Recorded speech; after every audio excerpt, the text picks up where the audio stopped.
Good morning students. Cytology में cell organelles चल रहे थे अपने। प्रीवियस वीडियो में अपन ने क्लोरोप्लास्ट को कंप्लीट कर लिया था। आज अपन दो सेल ऑर्गेनेल्स को एक साथ करेंगे क्योंकि थोड़े छोटे छोटे हैं, इसलिए दो सेल ऑर्गेनेल्स एक साथ कर सकते हैं। जिसमें अपना सबसे पहले सेल ऑर्गेनेल्स अपन लेते हैं वो है एंडोप्लाज्मिक रेटिकुलम। एंडोप्लाज्मिक रेटिकुलम, इसको शॉर्ट में अपन ER भी कहते हैं। नाम सुन रखा होगा आपने। सेल की एक बेसिक स्ट्रक्चर अपन ने बनाई थी, तो उसमें एंडोप्लाज्मिक रेटिकुलम को रिप्रेजेंट किया था अपन ने। कहाँ पर प्रेजेंट होती है, किसने डिस्कवरी की, कैसी स्ट्रक्चर होती है, क्या फंक्शन होते हैं, ये सब अपनी स्टडी करेंगे।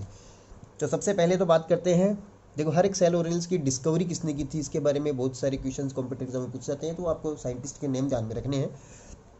तो डिस्कवर्ड बाई किसने डिस्कवरी की थी, तो एक साइंटिस्ट का नाम आपको ध्यान में रखना है, पोर्टर नेम के साइंटिस्ट ने एंडोप्लाज्मिक रेटिकुलम को डिस्कवर किया था। अब पोजीशन देखते हैं कहाँ पर प्रेजेंट होती है। ये एक बेसिक सेल की स्ट्रक्चर पर बनाते हैं। तो अगर एनिमल सेल है तो न्यूक्लियस की पोजीशन बिल्कुल सेंटर में होती है। न्यूक्लियस में ये न्यूक्लियर मेम्ब्रेन है, ये सेल मेम्ब्रेन है।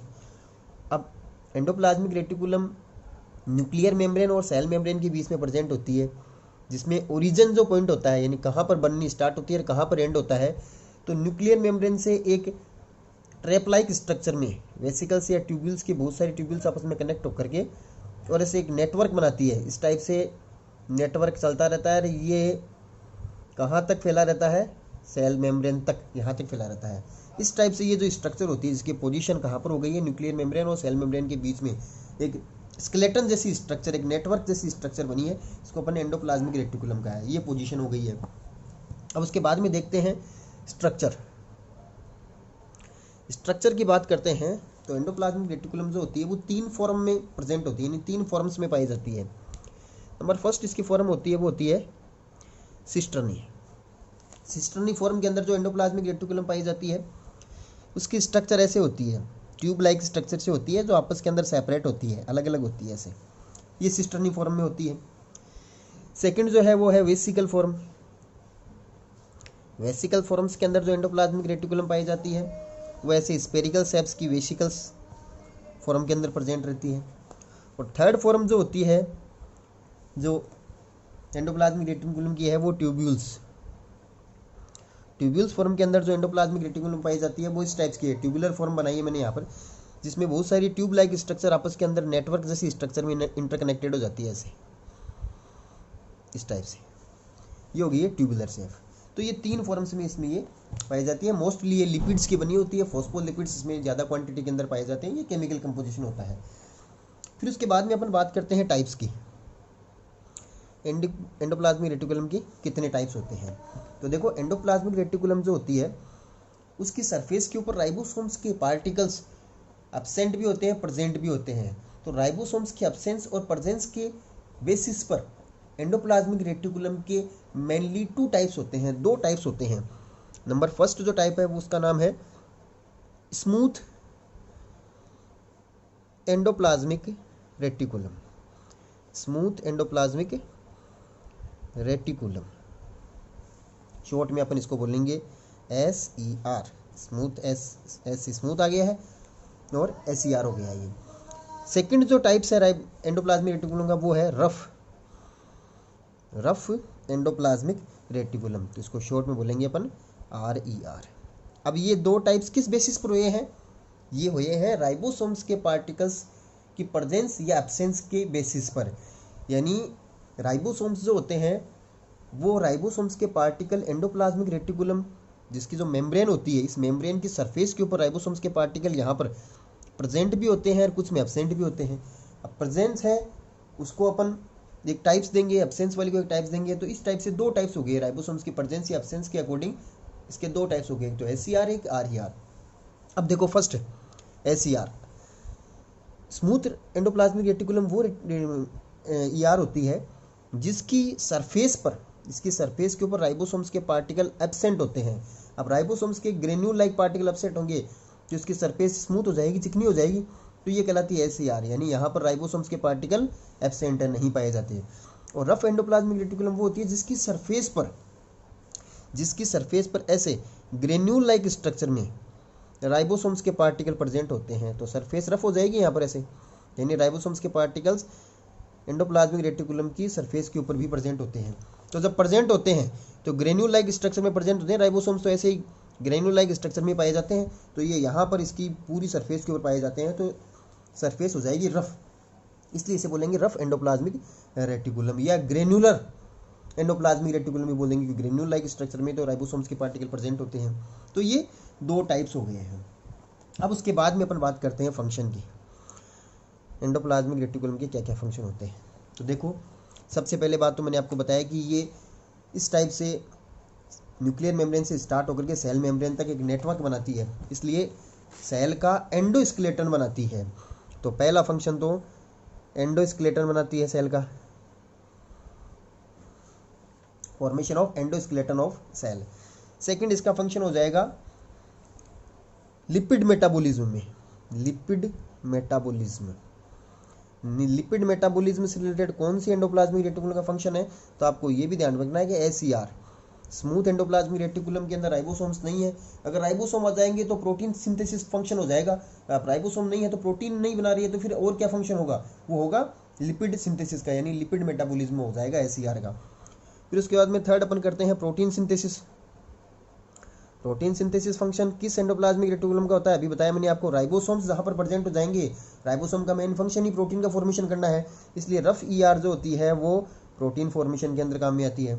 इसके अलावा फोर्थ फंक्शन अपन कर सकते हैं इसका ग्लाइकोजन फॉर्मेशन में, ग्लाइकोजन का फॉर्मेशन भी करती है ER जो होती है। और फिफ्थ फंक्शन अपन कर सकते हैं कि ER जो होती है वो गोल्जी बॉडी के साथ में मिलकर के, गोल्जी बॉडी एक अलग सेल ऑर्गेनल्स है जो अपन अगले वीडियो में पढ़ेंगे। गोल्जी बॉडी, जिसको शॉर्ट में मैं G कहता हूँ, और एंडोप्लाज्मिक रेटिकुलम को ER बोल दिया। गोल्जी बॉडी और एंडोप्लाज्मिक रेटिकुलम दोनों मिलकर के लाइसोसोम जो एक सेल ऑर्गेनल्स है उसका फॉर्मेशन भी करती है। तो जैसे एक ट्रिक चलती है ये कॉम्पिटिटिव एग्जाम की, जैसे गर्ल GIRL होती है, वैसे इसको याद रखने के लिए GERL से याद रखते हैं, GERL। तो गोल्जी का है, Golgi bodies plus endoplasmic reticulum is equal to lysosomes, ये भी इसका एक फंक्शन होता है। तो ये एंडोप्लाज्मिक रेटिकुलम जो होती है अपनी कंप्लीट होती है। इसके बाद में अपन जैसे इसके साथ में एंडोप्लाज्मिक रेटिकुलम के साथ में बार बार में अपने एक सेल ऑर्गेनल्स का नाम चल रहा है, वो है राइबोसोम। तो दो सेल ऑर्गेनल्स अपन को करने हैं, तो दूसरा सेल ऑर्गेनल्स अपन राइबोसोम ही यहाँ पर कर लेते हैं। तो सेकंड सेल ऑर्गेनल्स अपन करते हैं राइबोसोम। ये भी बहुत इंपॉर्टेंट सेल ऑर्गेनल्स है, इससे भी रिलेटेड बहुत सारे क्वेश्चन एग्जाम के अंदर पूछे जाते हैं। बेसिक क्वेश्चन कौन कौन से बनते हैं पहले तो उसकी बात करते हैं। तो सबसे पहले तो अपन वही डिस्कवरी वाली बात करते हैं, discovered by,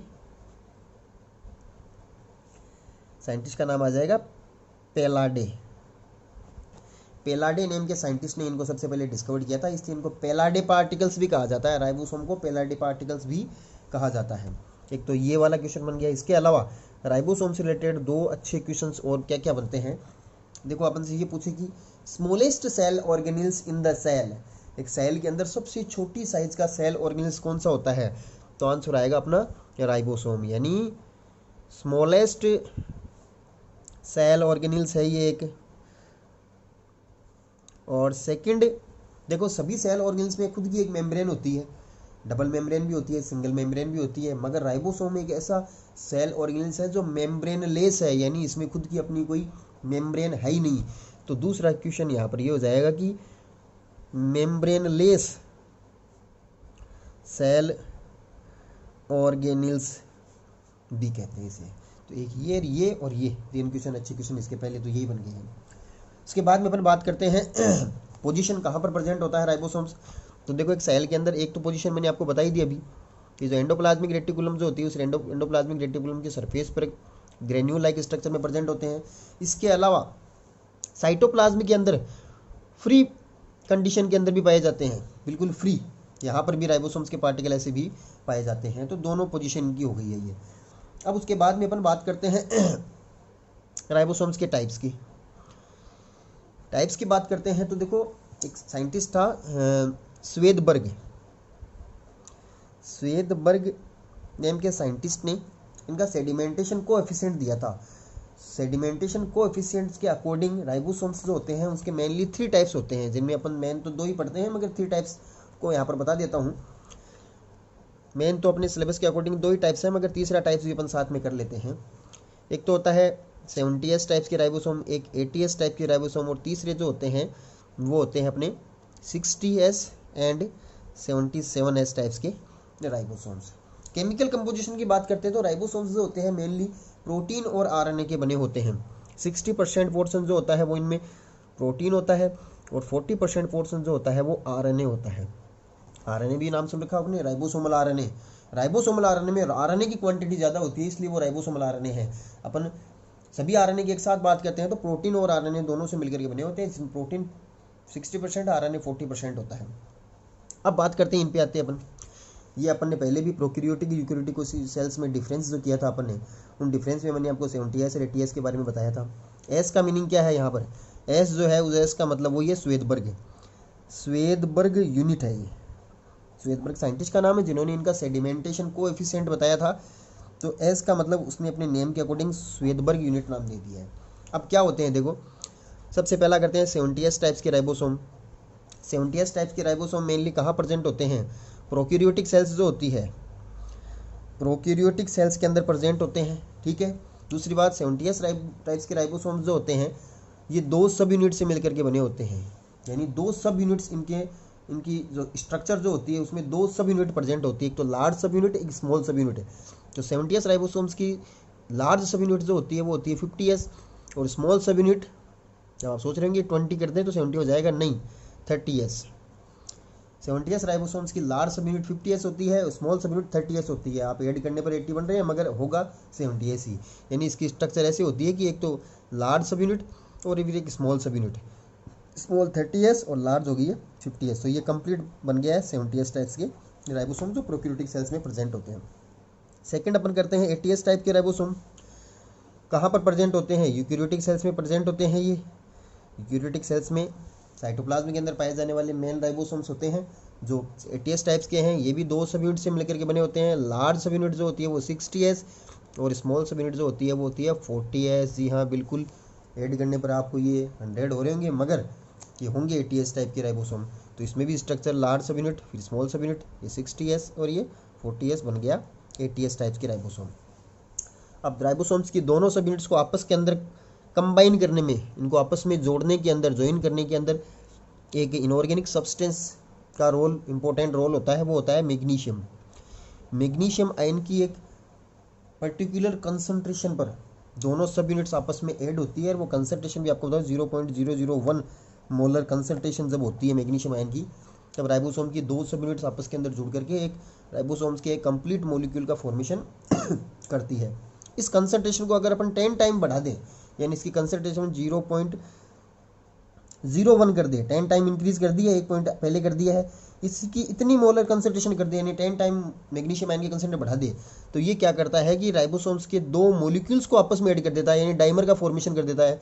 70S plus 70S इन दोनों को आपस में ऐड कर देता है, तो बन जाएगा 100S टाइप्स की राइबोसोम। ये चीज़ें मैं थोड़ी सी एक्स्ट्रा में बता रहा हूँ, नीट के पॉइंट ऑफ व्यू से आगे की चीज़ें हैं, आपको नोट्स के अंदर नहीं मिले तो कोई बात नहीं, यहाँ पर एक्सप्लेन कर रहा हूँ मैं, एक्स्ट्रा चीज़ें हैं। दो 70S आपस में ऐड होंगे तो 100S टाइप का बनेगा। कब बनेगा? मैग्नीशियम आयन की कंसंट्रेशन 10 टाइम इंक्रीज हो जाएगी तब। और ऐसे ही अगर दो 80S राइबोसोम्स के मॉलिक्यूल ऐड होंगे तो बनेगा 120S टाइप्स के राइबोसोम। कब? वही मैग्नीशियम आयन की कंसंट्रेशन को अपन ने 10 टाइम इंक्रीज कर दिया था। तो ये हो गए हैं अपने राइबोसोम्स के टाइप्स, ठीक है। अभी एक और बचा 60S प्लस 77S। अब देखो ये थर्ड टाइप है, वैसे अपने सिलेबस में 70-80 का ही मेन है। ये राइबोसोम्स कुछ ऐसे राइबोसोम्स होते हैं, जैसे मैंने आपको बताया कि यूकैरियोटिक सेल्स जो होती है, जैसे एनिमल सेल है, तो उसके अंदर माइटोकॉन्ड्रिया एक मेन सेल ऑर्गेन्स होता है। माइटोकॉन्ड्रिया के अंदर खुद के अलग से राइबोसोम और प्रेजेंट होता है। राइबोसोम वैसे तो साइटोप्लाज्म में फ्री कंडीशन में एंडोप्लाज्मिक रेटिकुलम की सरफेस पर है, मगर माइटोकॉन्ड्रिया के अंदर भी राइबोसोम्स प्रेजेंट होते हैं। ये राइबोसोम्स जो है ना, ये थर्ड टाइप के राइबोसोम बना रहे हैं। फंगस की जो सेल्स होती है, उस फंगस की सेल्स में माइटोकॉन्ड्रिया जो होती है उसके अंदर तो 60S टाइप्स के राइबोसोम प्रेजेंट होते हैं। और जो एनिमल सेल होती है, एनिमल सेल की बात करें तो उसके माइटोकॉन्ड्रिया में 70S टाइप्स के 77S टाइप्स के राइबोसोम्स प्रेजेंट होते हैं। तो ये एक्स्ट्रा के अंदर थर्ड टाइप हो गया अपना। अब उसके बाद में अपन फंक्शन की बात कर लेते हैं। तो फंक्शन में राइबोसोम का मेन एक ही फंक्शन है, वो करना है आपको प्रोटीन सिंथेसिस है। प्रोटीन सिंथेसिस इनका एक ही सिंगल और मेन फंक्शन होता है, इसलिए राइबोसोम को एज ए प्रोटीन फैक्ट्री भी कहा जाता है, protein factory of the cell. तो आंसर आएगा राइबोसोम। जैसे power house of the cell कहा था अपने माइटोकॉन्ड्रिया को, वैसे protein factory of the cells कहेंगे राइबोसोम्स को। ठीक है, इस टाइप से अपना राइबोसोम वाला सेल ऑर्गेन्स भी कंप्लीट होता है। नेक्स्ट वीडियो में अपन एक नए सेल ऑर्गेन्स को लेकर के फिर मिलेंगे। Thank you.